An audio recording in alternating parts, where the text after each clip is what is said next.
ஹாப்பியா, ஹெல்தியா, ஜாலியா ஒரு life. Lanco Harmonia Pavilion Senior Living Apartments at Sri Perambatoor 2 BHK just 49 lakhs. Call 7717273747. காங்கிரஸ்ல இருக்கக்கூடிய ஒரு தரப்பு தாவேகா கூட போறதுக்காக ஒரு விஷயங்களை முன்னெடுக்கிறாங்க அப்படின்னா காங்கிரஸ் கட்சியை இரண்டா உடைக்கிறதுக்கும் திமுக ஒரு பிளான் வச்சிருக்காங்க.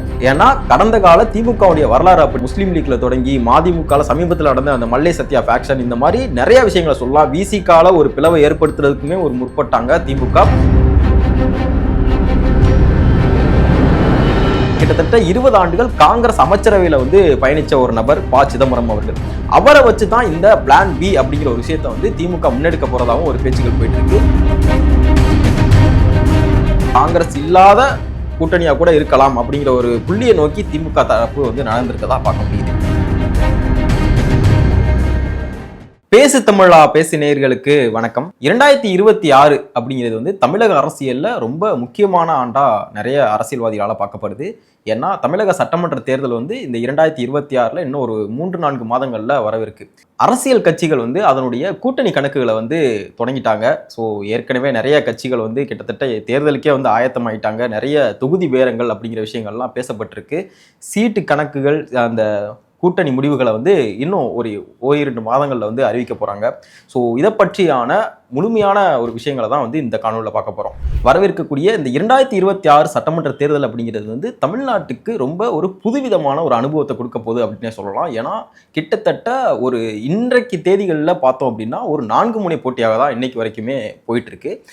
விஜய் ஒரு பக்கம், ஆளும் கட்சியான திமுக ஒரு பக்கம், அதிமுக ஒரு பக்கம், ஸோ நாம் தமிழர் ஒரு பக்கம், இப்படின்னு ஒரு 4 முனை போட்டியாக தான் இன்றைக்கு தேதிகள் வரைக்குமே பார்க்கப்படுது. வரவிருக்கக்கூடிய இந்த 2026 தேர்தல் அப்படிங்கிறது திமுகவுக்கு எந்த அளவுக்கு சவாலாக இருக்க போகுது. ஏன்னா தற்போதைக்கு ஆளுங்கட்சியாக இருக்கக்கூடிய திமுக 200 தொகுதிகளுக்கு மேலே வெல்வோம் அப்படின்னு சமீபத்தில் திருப்பூர் பக்கத்தில் இருக்கக்கூடிய பல்லடத்தில் நடந்த அந்த மகளிர் மாநாட்டில் ரொம்ப பெருமையாக பேசியிருந்தார் திமுக தலைவராக இருக்கக்கூடிய ஸ்டாலின் அவர்கள். ஸோ ஸ்டாலின் அவர்கள் அந்த கூட்டணியில் இருக்கக்கூடிய முரண்பாடுகளையும் கருத்து வேறுபாடுகளையுமே மறைக்கிறதுக்காக தான் தொடர்ந்து நாங்கள் 200க்கு மேலே வெல்வோம், எங்கள் கூட்டணி பலமாக இருக்குது அப்படின்னு ஒரு மாய பிம்பத்தை பொது வெளியில் காமிக்கிறத நம்மளால் பார்க்க முடியுது. ஏன்னா அவ்வளவு முரண்பாடுகள் திமுக கூட்டணி கட்சிக்குள்ள நிறைய கொட்டி கிடக்கிறத பார்க்க முடியுது. காங்கிரஸ் ஒரு பக்கம், விசிக ஒரு பக்கம், மதிமுக ஒரு பக்கம் அப்படின்னு ஒரு கிட்டத்தட்ட திமுக இருக்கக்கூடிய ஒவ்வொரு கட்சிக்குள்ளேயும் மிகப்பெரிய ஒரு குடிமைப்பிடி சண்டையை சொல்லுவாங்க, அதாவது கிராமத்து பக்கம். ஸோ அந்த மாதிரியான ஒரு பிரச்சனை போயிட்டு இருக்கு. அவங்களுக்குள்ளேயே அந்த தொகுதி பிரிப்பதில் நிறைய முரண்பாடுகள், நிறைய கருத்து வேறுபாடுகள் இருக்கு அப்படிங்கிற விஷயங்கள் பரவலாக பேசப்பட்டுக்கிட்டு இருக்கதை பார்க்க முடியுது. சமீபத்தில் காங்கிரசினுடைய மேலிட பொறுப்பாளர் இருக்கக்கூடிய கிறிஸ் ஜோடங்கர் அவர் திருநெல்வேலியில் நடந்த அந்த காங்கிரஸ் மாநாட்டில் பேசினதுதான் மிகப்பெரிய ஒரு சர்ச்சையை உண்டாக்குச்சுன்னே சொல்லலாம். அந்த சர்ச்சை, அந்த சலசலப்புக்கு மிக முக்கிய காரணம் பார்த்தோம்னா காங்கிரஸ்ல இருக்கக்கூடிய ஒரு பிரிவு, அந்த பிரிவு திமுக கூடிய கூட்டணியை தொடர்வதை விரும்பல அப்படிங்கிற ஒரு பேச்சுமே போயிட்டு இருக்கு. இதனுடைய வெளிப்பாடாக தான் கிறிஸ் ஜோடங்கர் அவர்களுமே பேசினதை பார்க்க முடியுது. இருக்கக்கூடிய 234 தொகுதிகளிலுமே 117 தொகுதி, அதாவது சரிசமமான தொகுதிகளை காங்கிரஸுக்கு ஒதுக்கணும் அப்படிங்கிற ஒரு நிபந்தனைகளுமே வச்சிருந்தாங்க. எப்பவுமே காங்கிரஸ் திமுக என்ன சீட்டு கொடுத்தாலும் அதை அப்படியே வாங்கி கொண்டு போறதுதான் கடந்த கால வரலாறு. ஆனா இப்ப சமீபத்துல பார்த்தோம் அப்படின்னா இந்த தாவேகா வருகைக்கு பின்னாடி காங்கிரசினுடைய அந்த நிபந்தனைகளை அதிகரிச்சுட்டே வரதை நம்மளால பார்க்க முடியுது. காங்கிரஸ் தொடர்ந்து எங்களுக்கு ஆட்சியில பங்கு வேணும், அதிகமான தொகுதிகள் வேணும் அப்படிங்கிற ஒரு விஷயத்த தொடர்ந்து வலியுறுத்திட்டு வர்றதை பார்க்க முடியுது. இதற்கு முழுக்க காரணம் பார்த்தோம் அப்படின்னா தாவேகாவுடைய வருகையுமே ஒரு காரணமா சொல்லப்படுது. காங்கிரஸ் இந்த தாவேகா கூட்டணி அப்படிங்கிற ஒரு விஷயம் தொடர்ந்து பரவலா பேசிட்டு வர ஒரு விஷயமா பார்க்க முடியுது.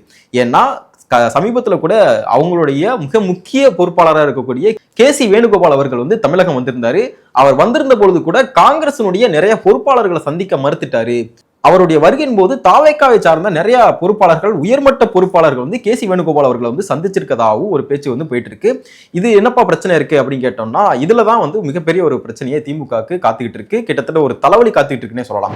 அப்படி காங்கிரஸ்ல இருக்கக்கூடிய ஒரு தரப்பு தாவேகா கூட போறதுக்காக ஒரு விஷயங்களை முன்னெடுக்கிறாங்க அப்படின்னா காங்கிரஸ் கட்சியை இரண்டா உடைக்கிறதுக்கும் திமுக ஒரு பிளான் வச்சிருக்காங்க. ஏன்னா கடந்த கால திமுகவுடைய வரலாறு அப்படி முஸ்லீம் லீக்ல தொடங்கி மதிமுக சமீபத்தில் நடந்த அந்த மல்லை சத்யா ஃபேக்ஷன் இந்த மாதிரி நிறைய விஷயங்களை சொல்லலாம். விசிகால ஒரு பிளவை ஏற்படுத்துறதுக்குமே ஒரு முற்பட்டாங்க திமுக. இப்படி ஒரு பிளானை தான் காங்கிரஸுக்குள்ளமே செயல்படுத்த போறாங்க திமுக. ஏன்னா காங்கிரஸ்ல ஒரு பிளவு ஏற்படுது அப்படின்னா அந்த பிளவு திமுகவையும் பாதிக்கும்னு தெரியும். அதை தாண்டி திமுக என்ன நினைக்கிறாங்கன்னா இப்ப இருக்க கூட்டணியில தனக்கு எதிராக எந்த ஒரு கட்சியும் வளர்ந்துடக்கூடாது, அதாவது அந்த பேர வலிமையை கூட்டிடக்கூடாது அப்படிங்கிற ஒரு விஷயத்தை நோக்கி நகர்றாங்க திமுக. ஸோ அந்த ஒரே காரணத்துக்காக தான் காங்கிரஸை வந்து இரண்டா உடைக்கணும் அப்படிங்கிற ஒரு விஷயத்தையுமே நோக்கி நகர்றத பார்க்க முடியுது. ஏன்னா அதை வந்து யாரை வச்சு செய்ய போறாங்க அப்படிங்கிறது தான் ஒரு மிகப்பெரிய பேசுபொருளா இருக்கு. கிட்டத்தட்ட 20 ஆண்டுகள் காங்கிரஸ் அமைச்சரவையில வந்து பயணிச்ச ஒரு நபர் ப. சிதம்பரம் அவர்கள். அவரை வச்சு தான் இந்த பிளான் பி அப்படிங்கிற ஒரு விஷயத்தை வந்து திமுக முன்னெடுக்க போறதாகவும் ஒரு பேச்சுகள் போயிட்டு இருக்கு. ப. சிதம்பரம் வந்து இதற்கு சரியாவாரா அப்படிங்கிற விஷயங்கள் வந்து நிறைய மக்களுக்கு வந்து ஒரு யோசனையா இருக்கும். ஆனா ப. சிதம்பரத்தினுடைய கடந்த கால வரலாறுகள் வந்து என்ன சொல்லுன்னு பார்த்தோம்னா, ப. சிதம்பரம் அவர்கள் வந்து காங்கிரஸ் ஜனநாயக பேரவை அப்படிங்கிற ஒரு கட்சியை வந்து 2001 காலகட்டங்களில் தமிழ் மாநில காங்கிரஸ் மூப்பனார் அவருடைய பிரிவுல இருந்து வெளியில வந்தாரு ப. சிதம்பரம். அவர் வெளியில வந்ததுக்கு பிறகு பார்த்தோம் அப்படின்னா காங்கிரஸ் ஜனநாயக பேரவை அப்படிங்கிற ஒரு கட்சியுமே துவக்கி அதுல ஒரு 2 எம்எல்ஏக்களுமே வந்து பெற்றாரு. ரங்கநாதன், வள்ளல் பெருமான் அப்படிங்கிற ஒரு 2 நபர்களை. ஸோ அப்படிப்பட்ட ஒரு வரலாறுக்கு சொந்தக்காரர் தான் ப. சிதம்பரம். அவர் மூலியமா தான் ஒரு காய் நகரத்துல வந்து திமுக வந்து பண்ண போறதாகவும் ஒரு பேச்சு போயிட்டு இருக்கு. ஸோ ஒருவேளை காங்கிரஸ்ல இருக்கக்கூடிய ஒரு தரப்பு தாவேக்காவை நோக்கி நகருது அப்படின்னா ப. சிதம்பரம் அவர்களை வச்சு தமிழ்நாடு காங்கிரஸை வந்து உடைக்கலாம் அப்படிங்கிற ஒரு திட்டமுமே வந்து திமுக தரப்புல இருக்கு அப்படிங்கிற ஒரு பேச்சு வந்து பரவலா போயிட்டு இருக்கதா பார்க்க முடியுது.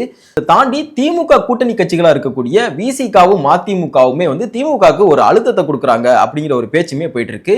காரணம் என்ன பார்த்தோம் அப்படின்னா, காங்கிரஸுக்கு இங்க பெரிய அளவுல ஒரு ஓட்டு வங்கி கிடையாது. ஸோ திமுகவை அண்டி பிழைக்கிற ஒரு கட்சி தான் காங்கிரஸ் அப்படிங்கிற ஒரு பேச்சுமே வந்து விசிக மதிமுக தரப்புல இருந்து எழுந்திருக்கு. அதற்கு மிக முக்கிய காரணமா சொல்லப்படுது பார்த்தோம்னா 2014 காலகட்டங்களில் காங்கிரஸுக்கு என்ன ஓட்டு வங்கி இருந்துச்சு. ஸோ அவங்க தனித்து நின்றாங்க அப்படின்னா அவங்களுக்கு எந்த விதமான ஓட்டுகளுமே கிடையாது. அவங்களுக்கு அதிக முக்கியத்துவம் கொடுத்து கிட்டத்தட்ட 2021 சட்டமன்ற தேர்தலில் 25 சீட்டுகளுக்கு வரைக்கும் நீங்க கொடுத்துருந்தீங்க. ஸோ அவங்களுக்கு அந்த அளவுக்கான ஓட்டு வங்கியும் கிடையாது. நிறைய இடங்கள்ல பொறுப்பாளர்கள் கிடையாது, கிளைச்செயலாளர்களே கிடையாது. இப்படி ஒரு கட்சிக்கு இவ்வளவு முக்கியத்துவம் தேவை கிடையாது அப்படிங்கிற ஒரு விஷயத்தையுமே வந்து விசிக மதிமுக தரப்புல இருந்து வைக்கப்பட்டதாகவும் சொல்லப்படுது. அதை தாண்டி சமீபத்தில் நடந்த திமுக காங்கிரஸ் அந்த சீட்டு பேச்சுவார்த்தை அப்படிங்கிறது வந்து 40 சீட்டு வரைக்குமே வந்து காங்கிரஸ் தரப்புல இருந்து கேட்கப்பட்டதாகவும், இதை எல்லாத்தையுமே கருத்தில் கொண்டுதான் திமுக ஒரு இந்த பிளான் பி அப்படிங்கிற ஒரு முடிவை நோக்கி நகர்ந்திருக்காங்க. 40 சீட்டு வரைக்கும் கொடுப்பதற்கு வந்து திமுக தயாரா இல்ல. சோ நாங்க வந்து 200க்கு மேல வெல்வோம் அப்படிங்கிற ஒரு விஷயத்துல ரொம்ப கான்பிடண்டா ஸ்டாலின் அவர்கள் இருக்கிறாரு. காரணம் பார்த்தோம் அப்படின்னா இந்த 1000 ரூபாய் மகளிர் உரிமை தொகை, விடியல் பயணம், இந்த மாதிரியான திட்டங்களை நம்ம கொண்டு வந்திருக்கோம். 200 தொகுதிகளுக்கு மேல வெல்வோம் அப்படிங்கிற காரணத்தினால காங்கிரஸ் இல்லாம இருந்தாலும் பரவாயில்ல, இவங்க கேட்கக்கூடிய அந்த 40 சீட்டுகள் வரைக்கும் நம்ம கொடுத்துடக்கூடாது, இந்த பேர வலிமைக்குள்ள திமுக ஆட்பற்றக்கூடாது அப்படிங்கிற ஒரே காரணத்துக்காக தான் காங்கிரஸ் இல்லாத கூட்டணியா கூட இருக்கலாம் அப்படிங்கிற ஒரு புள்ளியை நோக்கி திமுக தரப்பு வந்து நடந்திருக்கதா பார்க்க முடியுது. இது எல்லாம் ஒரு புறம் இருக்க, இந்த காங்கிரஸ் திமுக கூட்டணிக்குள்ள நடக்கக்கூடிய இந்த பிரச்சனைகள் எதுவுமே வந்து இந்த இப்ப இருக்கக்கூடிய ஊடகங்கள், மெயின் ஸ்ட்ரீம் மீடியான்னு சொல்லக்கூடிய இந்த ஊடகங்கள் வந்து எதையுமே காட்டுறது கிடையாது. இரண்டாவது விஷயம் பார்த்தோம் அப்படின்னா அதிமுக பாஜக கூட்டணி, அதாவது தேசிய ஜனநாயக கூட்டணிக்குள்ள மட்டுமே வந்து ஒரு பிரச்சனைகள் இருக்கதா தொடர்ந்து ஒரு மாய பிம்பத்தை வந்து இங்க இருக்கக்கூடிய இந்த மெயின் ஸ்ட்ரீம் ஊடகங்கள் தொடர்ந்து காட்டிட்டு இருக்கதா பார்க்க முடியுது.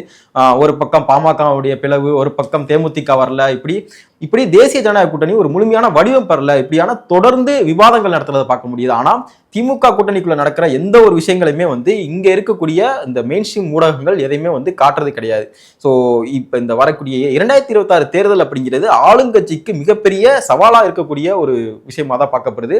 ஏன்னா கடந்த 2021 காலகட்டங்கள்ல நிறைய இடங்கள்ல பார்த்தோம் அப்படின்னா ஒரு 5000 ஓட்டு, 4000 ஓட்டு, 2000 ஓட்டு, இப்படி நிறைய தொகுதிகள் வந்து குறைந்த வாக்கு வித்தியாசம் திமுக ஜெயிச்சதை பார்க்க முடிஞ்சு. இவங்க மிகப்பெரிய கொங்கு மண்டல தளபதி, ஸோ மிகப்பெரிய எலெக்ஷன் ஆர்கனைசர் அப்படின்னு சொல்லக்கூடிய செந்தில் பாலாஜி அவருடைய தொகுதியில் பார்த்தோம்னா கிட்டத்தட்ட ஒரு 12000 வாக்குகள் வித்தியாசம் தான் ஜெயிச்சாரு. ஸோ இப்போ இந்த கரூர் சம்பவங்கள் பின்னாடி வந்து செந்தில் பாலாஜி அவர்களுடைய அந்த செல்வாக்கு அப்படிங்கிறது எப்படி இருக்குங்கிறது நமக்கு வெட்ட வெளிச்சமா தெரியல பார்க்க முடியுது. தேர்தலுக்கு கிட்டத்தட்ட அவர் வந்து இங்க பணியாற்றுவாரா அப்படிங்கிற ஒரு விஷயமே பெரிய கேள்விக்குறியா இருக்கு. ஏன்னா அவர் மேல உள்ள வழக்குகள் வந்து வேகம் எடுக்கிறத நம்மளால பார்க்க முடியுது. இங்க நடக்கக்கூடிய இந்த ஒட்டுமொத்த நிகழ்வுகளை பார்க்கும் பொழுது வரக்கூடிய இந்த 2026 தேர்தல் அப்படிங்கிறது ஆளுங்கட்சியா இருக்கக்கூடிய திமுக சொல்ற மாதிரி 200 தொகுதிகளையோ இல்ல 200க்கும் மேற்பட்ட தொகுதிகளையோ வெல்ல முடியாது அப்படிங்கிற ஒரு விஷயத்தையும் திமுகவுக்கு ஒரு மிகப்பெரிய தலைவலி ஏற்படுத்த போகுது அப்படிங்கிற ஒரு விஷயத்தையும் தான் பார்க்க முடியுது. உலக தமிழ் சொந்தங்களுக்கு வணக்கம். நான் ராஜவேல் நாகராஜன். பேசு தமிழா பேசு வலையொலியுடைய வளர்ச்சிக்கு நீங்களும் உறுதுணையா இருக்கணும்னு நினைச்சீங்கன்னா இந்த வீடியோடைய டிஸ்கிரிப்ஷன்ல இருக்கக்கூடிய ரேசர் பே லிங்கை கிளிக் பண்ணுங்க. அந்த லிங்க்ல போயிட்டு உங்களுக்கு விருப்பமான தொகையை பேசு தமிழா பேசுவனுடைய வளர்ச்சிக்கு உங்களுடைய பங்களிப்பாக நீங்கள் கொடுக்கலாம். நன்றி, வணக்கம்.